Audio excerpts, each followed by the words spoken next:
industries, we absolutely need to do a better job of just making it appealing and showcasing the benefits and showcasing that it is a lucrative career. The thing that I always like to remind people or explain to people when they come into our school, because they'll gawk at our tuition, but I'm like, think of it this way. I went to college and spent tens of thousands of dollars. I still have some of that student debt that I'm carrying along with me. My first job, when I got out of college, I was ecstatic to make $30,000 my first year out of college. That doesn't even cover the debt that I had when I walked out of there. Yet you look at these people that are coming into training facilities to get a CDL for, let's call it around $5,000. You spend 3.5 weeks training. In the past, you'd get your CDL after that 3.5 weeks. So now let's push it out, 5.5, 6, 7, 8 weeks down the road. But even then, 8 weeks out, $5,000, we can help you fund it. We can help you find funding. And you come out of here making $50,000, $60,000, $70,000 in your first year. What's not attractive about that? Seriously. I mean, seriously, that's exactly it. And it's, you nailed it with the debt and the whole, even a college job fair. It's like, it's great that they have all these employers come, but there's no guaranteed placement. I mean, if you get a CDL training through a training school that's affiliated with an actual fleet, I mean, you got a job right there. Guarantee. Yeah. It's guaranteed. Yep. I agree. It really is that there just needs to be a whole new level of thinking around a lot of these careers and a lot of these, post high school opportunities for people.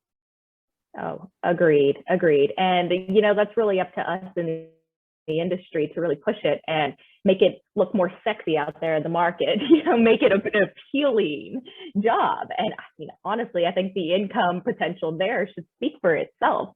Not everyone's cut out for college. Not everyone's cut out for an office job. And we don't have to accept that college is the way to go. No, exactly. We don't. And I think you nailed it with the pay being sexy. And frankly, you see some of these newer model vehicles coming off the line. It's like those are some gorgeous pieces of equipment right there. That's a much more pleasant office space.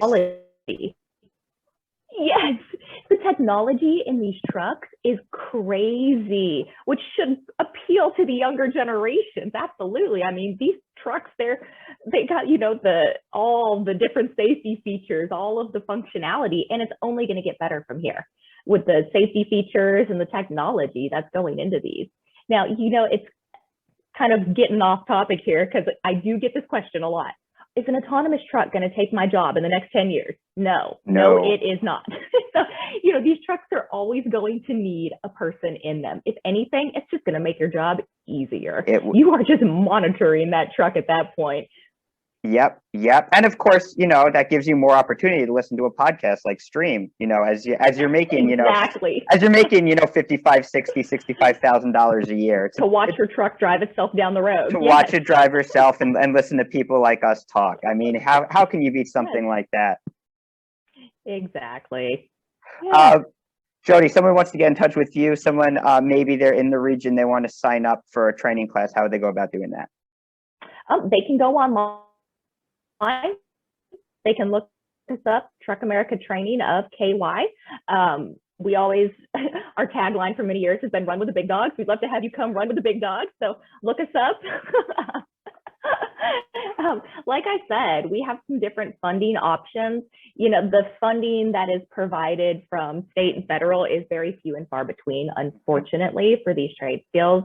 These trade schools do not qualify for any kind of federal student loan funding.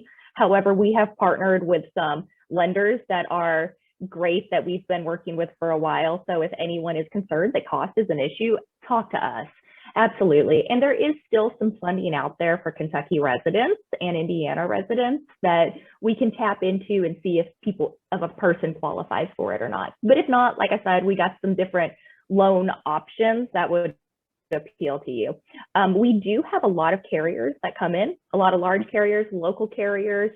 They come in and recruit from our school, and the majority of these carriers that come in, they offer tuition reimbursement or a sign-on bonus that would take care of your tuition. So that's another thing. It's, you know, as soon as you get out there, the carrier you're going to is more than likely going to take care of whatever you had to put out to pay to get that CDL.